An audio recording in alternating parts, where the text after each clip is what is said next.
Crianças, como é que vocês estão? Eu espero que vocês estejam bem, firmes e fortes. E eu estou muito feliz de poder estar aqui com vocês mais uma vez, para juntos podermos aprender um pouco mais da palavra do Senhor. Vocês estão animados? Vamos lá aprender um pouco mais hoje, tá bom? Só que antes de começar, nós vamos fazer algo muito importante. Nós vamos orar. Pedir para que Deus ele nos abençoe e que Ele nos conduza nesse momento, tá bom? Vamos baixar a nossa cabeça e vamos orar ao Senhor, tá certo? Pai amado, Pai querido, nós queremos te agradecer, Deus, por esse momento, por esse dia, te agradecer por essa oportunidade de estarmos aqui para aprendermos um pouco mais da Tua Palavra, pelo privilégio que é poder estudar a Tua Palavra. Que o Senhor conduza esse momento, que o Senhor nos guie, que o Senhor ilumine o nosso entendimento, para que possamos compreender, aprender tudo que o Senhor tem para nos ensinar hoje. Em nome de Jesus. Amém. Bom, então, vamos fazer uma breve revisão antes de a gente dar continuidade ao nosso assunto, tá bom? Então, nós estamos estudando nessa nova série de estudos sobre a Palavra de Deus, sobre a Bíblia. Isso mesmo. E vocês já viram coisas muito legais, coisas muito importantes sobre a Bíblia, não é verdade? E antes de a gente dar continuidade, ao nosso estudo hoje sobre a Bíblia, nós vamos relembrar um pouco do que a gente já viu, para deixar bem claro na nossa mente, tá certo? Nós já vimos que a Bíblia é a palavra de Deus, não é verdade? É um meio pelo qual, o principal meio pelo qual Deus se revela ao seu povo. Nós vimos que a Bíblia, ela é composta por 66 livros, isso mesmo, 66. Esses 66 livros, eles estão distribuídos em dois grandes blocos. O primeiro bloco, que é o Velho Testamento, e o segundo grande bloco, que é o Novo Testamento. O Velho Testamento é composto por 37 livros e o Novo Testamento é composto por 29 livros, 37 mais 29, 66. E nós vimos também que esses livros foram escritos por aproximadamente 40 autores, de diferentes locais, de diferentes idades, de diferentes culturas e profissões. No entanto, é muito importante a gente deixar claro que esses homens foram apenas instrumentos de Deus. Foi o próprio Espírito Santo de Deus que inspirou esses homens, que fez com que eles escrevessem tudo aquilo que Deus tinha que falar para o seu povo. Então isso nos traz à mente de que a palavra de Deus foi escrita pelo próprio Deus e que por isso ela é totalmente confiável. Tudo que nós encontramos na Bíblia, nós podemos confiar de que ela é 100% verdade e ela não falha, tá bom? Então, basicamente, fazendo um resumo, do que vocês já viram, antes de a gente começar a dar continuidade ao nosso assunto de hoje. Então, hoje nós vamos aprender um pouco mais sobre os primeiros livros da Bíblia. E eu queria fazer uma pergunta para vocês. Vocês sabem qual é o nome que os 5 primeiros livros da Bíblia recebem? Não? Então vamos lá. Vamos pensar um pouquinho. Quando um time de futebol, ou de basquete, ou de vôlei ganha um campeonato 2 vezes, ele é bicampeão. Quando esse time ele ganha 3 vezes o campeonato, ele é tricampeão. Quando ele ganha 4 vezes, ele é tetracampeão. E quando ele ganha 5 vezes, ele é o quê? Pentacampeão. Isso mesmo. E qual é o nome daquela figura geométrica que a gente estuda em matemática, que tem 5 lados? Pentágono. Isso mesmo. Então, qual o nome que os 5 primeiros livros da Bíblia vão receber? Pentateuco. Ixi, que nome estranho. É isso mesmo? É isso mesmo. Essa palavra Pentateuco, ela vem do grego e significa penta, 5, como a gente já viu, são 5 livros que compõem o Pentateuco. E teuco significa livro, volume, 5 volumes, 5 livros. Esses livros, além de receberem o nome Pentateuco, eles também podem ser conhecidos por outros nomes, como por exemplo, Torá, Lei de Moisés ou apenas Lei. Então, como eu já dei um breve spoiler agora, quem foi que escreveu os 5 primeiros livros da Bíblia? Moisés. Então, boa parte, né, dos livros do Pentateuco, na sua maioria, na verdade, eles foram escritos por Moisés. Tudo bem, tia. Eu já sei que os 5 primeiros livros da Bíblia recebem o nome de Pentateuco, ou Torá, ou Lei de Moisés, ou simplesmente Lei. Sei também que eles foram escritos por Moisés. Mas, tia, quais são os 5 primeiros livros da Bíblia? Então, vamos lá. Para isso, eu quero que você pegue sua Bíblia e nós vamos hoje fazer uma caminhada, uma aventura pela Bíblia. Então, eu quero que vocês peguem a Bíblia de vocês. Nas primeiras páginas, nas primeiras folhas da Bíblia, na minha é a 3ª folha, vocês vão encontrar uma lista com os nomes de todos os livros da Bíblia, desde o Antigo Testamento até o Novo Testamento. E aí eu queria que vocês dessem uma olhadinha e falassem e vissem qual é o nome, quais são os 5 primeiros livros que vocês encontram aí. Então, os 5 primeiros livros da Bíblia e do Pentateuco são Gênesis, Êxodo, Levítico, Números e Deuteronômio. Isso mesmo, esses são os 5 primeiros livros da Bíblia e os 5 livros que compõem o Pentateuco. E hoje nós vamos estudar um pouco sobre cada um desses 5 livros. Primeiro, Gênesis. Gênesis é o primeiro livro da Bíblia e o primeiro livro também do Pentateuco. Esse nome Gênesis significa no princípio, a origem, o início de tudo. Então, nesse livro nós vamos encontrar respostas muito importantes sobre várias coisas. Nós vamos encontrar a resposta para as perguntas tipo: quem nós somos? De onde nós viemos? Quem nos criou? Como fomos criados? E várias outras perguntas, né? Nesse livro de Gênesis nós encontramos o relato de toda a criação, né?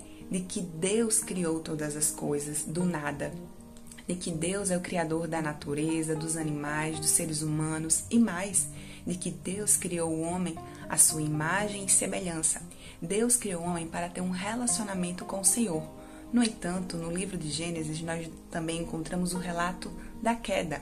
Isso mesmo, né? Deus, ele tinha um relacionamento com o homem quando ele foi criado. No entanto, o homem, por conta da sua desobediência, da sua rebeldia, ele pecou contra o Senhor, né? E através de um único homem, né? Através desse único homem, o pecado entrou no mundo. Então, nesse mesmo livro de Gênesis também nós vamos encontrar, né, a primeira promessa de que o Senhor enviaria um Salvador, né, de que Ele nos restauraria o nosso relacionamento com Deus e perdoaria os nossos pecados, lá no capítulo 3 de Gênesis. Então, no livro de Gênesis, além do relato de toda a criação, de como Deus criou todas as coisas, nós também encontramos a história de vários personagens importantes, né? Nós encontramos a história de Caim e Abel, que são filhos de Adão e Eva. Nós vemos também sobre como Caim, né, matou Adão. Nós temos o primeiro crime, né, o primeiro homicídio, que é relatado no livro de Gênesis também. Nós também temos a história de Noé. Vocês lembram da história de Noé, da Arca de Noé? Exatamente.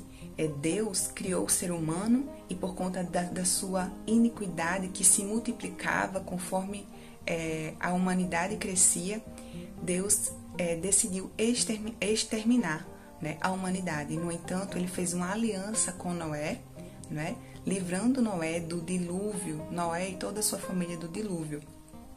Então, nós temos, além da história da Arca de Noé, do grande dilúvio, nós temos também a história dos patriarcas, né? De Abraão, Isaac e Jacó. E com isso, nós vemos desde logo o plano de Deus, né? De escolher um povo, de separar um povo para si, né? Através quando ele chama Abraão. Então, aí nós temos a vida de Abraão, de Isaac, de Jacó e de José, né? José, que era filho de Jacó, que foi vendido pelos seus irmãos e que parou no Egito, né, e que acabou se tornando governador do Egito. E aí o livro de Gênesis ele vai encerrar justamente com o povo de Deus vivendo, né, sob os cuidados de Faraó lá no Egito. E aí nós vamos para o segundo livro do Pentateuco. Olhem aí no índice e vejam qual é o segundo livro. Êxodo, isso mesmo, Êxodo. E o que significa Êxodo? Êxodo significa saída. Saída? Ué, saída de onde? Para onde? Como assim? Então vamos lá. Vocês lembram que os israelitas ficaram sob o domínio de Faraó no Egito por mais de 400 anos, sendo escravos de Faraó? Vocês lembram disso, né? Nós já vimos isso em outras séries. Então, o povo de Israel estava sendo escravo do Faraó, né, no Egito.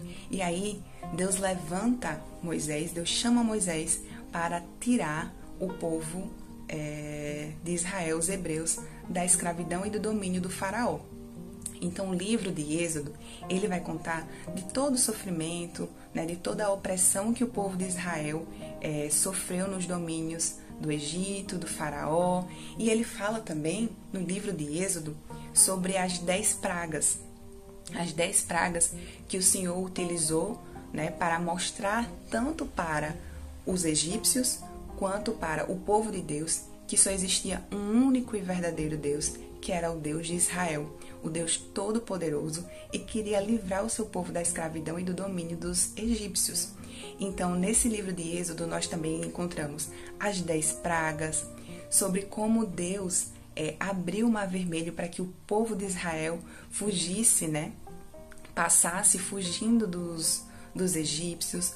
Nós vemos também como Deus guiou o seu povo nesse processo, nesse caminho de saída do Egito em direção à terra prometida, a terra que Deus havia prometido lá para Abraão, lá no início, lá em Gênesis. Então nós vemos grandes maravilhas, né? Deus operando grandes maravilhas no meio do seu povo no livro de Gênesis. O maná no deserto que Deus enviou para sustentar e para alimentar o seu povo.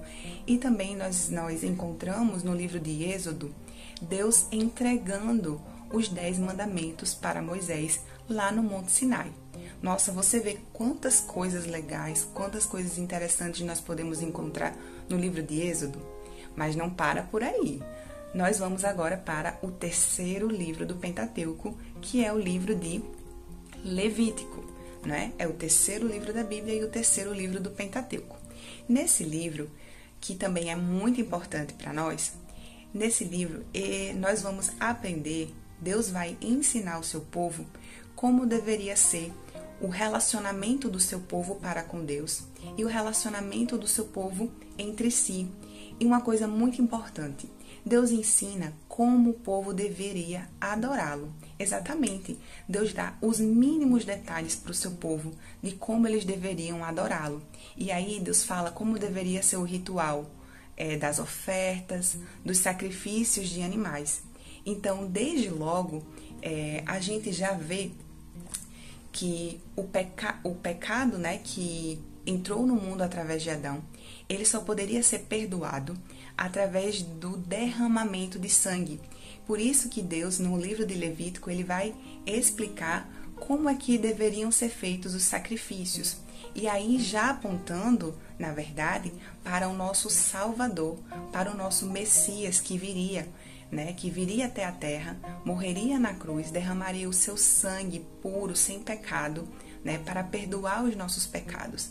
Então, tudo isso nós vemos também, nós aprendemos no livro de Levítico, né? Então, aí nós vamos para o quarto livro da Bíblia, que é o livro de Números. Vocês estão acompanhando aí na Bíblia de vocês, não é isso? Então, o livro de Números, mas tinha números? 1, 2, 3, 4... Não, calma. Esse livro, ele recebe o nome de Números porque, na verdade, existem 2 censos. Mas o que é censo? Censo é simplesmente uma contagem. Nesse livro vai haver 2 contagens do povo de Israel. Vamos contar aqui quantos são, de quem é, onde eles estão, de cada tribo, como esse povo tá sendo dividido. Então, esse livro de Números mostra, né, recebe esse nome por conta dessa contagem do povo de Israel, que é feita em 2 momentos, um no início e um mais para o final. Mas o livro de Números, ele não nos mostra apenas essa contagem, esse censo do povo de Israel. Esse livro de Números também vai nos mostrar coisas muito maravilhosas. Vai mostrar como Deus, ele é fiel à sua promessa. Ele é fiel à aliança que ele faz com o seu povo.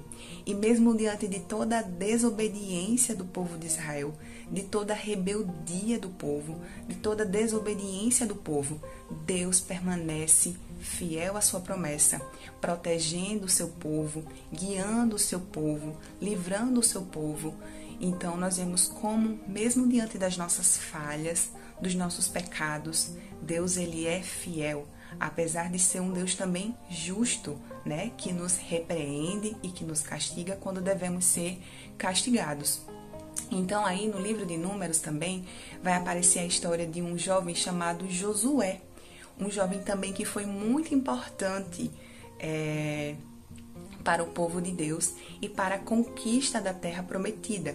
Josué, na verdade, foi o sucessor de Moisés, foi quem conduziu o povo para entrar na terra, logo no final, para entrar na terra e para conquistar a terra prometida. E aí nós vamos para o último livro do Pentateuco, que é Deuteronômio. Deuteronômio, isso mesmo, é um nome complicado, mas é esse mesmo. Então, Deuteronômio significa segunda lei. E nesse livro, vamos relembrar, o povo de Deus tinha saído, né? O povo hebreu tinha saído da escravidão do Egito, ficou no deserto, caminhando durante muitos anos. E aí, quando eles estavam prestes a entrar na Terra Prometida, muita gente que tinha saído do Egito, não é? Morreu no meio do caminho. E nasceram também várias pessoas. Nasceu uma nova geração. E essa nova geração, ela precisava conhecer Deus. Precisava conhecer os estatutos, os mandamentos, as ordenanças do Senhor. Então, essa segunda lei, Moisés vai reafirmar, né, para o povo os estatutos, as ordenanças de Deus, quais eram as exigências de Deus para o seu povo, o que é que eles deveriam fazer, como conquistar a terra, como eles deveriam se portar ali diante daquela nova terra, onde eles iriam encontrar diversas nações idólatras, pagãs, que eles não deveriam ter contato. E aí, o ponto principal do livro de Deuteronômio é justamente Moisés, né, fazendo uma advertência de que se eles obedecessem ao Senhor, se eles cumprissem, não é, com aquilo que eles tinham se comprometido com Deus, de ser fiel a essa aliança, eles seriam bem-sucedidos na conquista da terra prometida. Então, nossa, vocês viram quantas coisas legais, quantos fatos importantes, quantas histórias maravilhosas nós encontramos apenas nesses 5 primeiros livros da Bíblia? Então, esses são os 5 primeiros livros da Bíblia. Então, eu sugiro a você que você leia, que Deus coloque no seu coração o desejo, o interesse de aprender mais, de conhecer essas histórias, porque através disso nós conhecemos também o próprio Deus, né? Os seus atributos e como nós devemos agir, nos portar diante dele. Então, é isso. Eu espero que vocês tenham gostado da nossa aula e até a próxima aula. Beijinhos!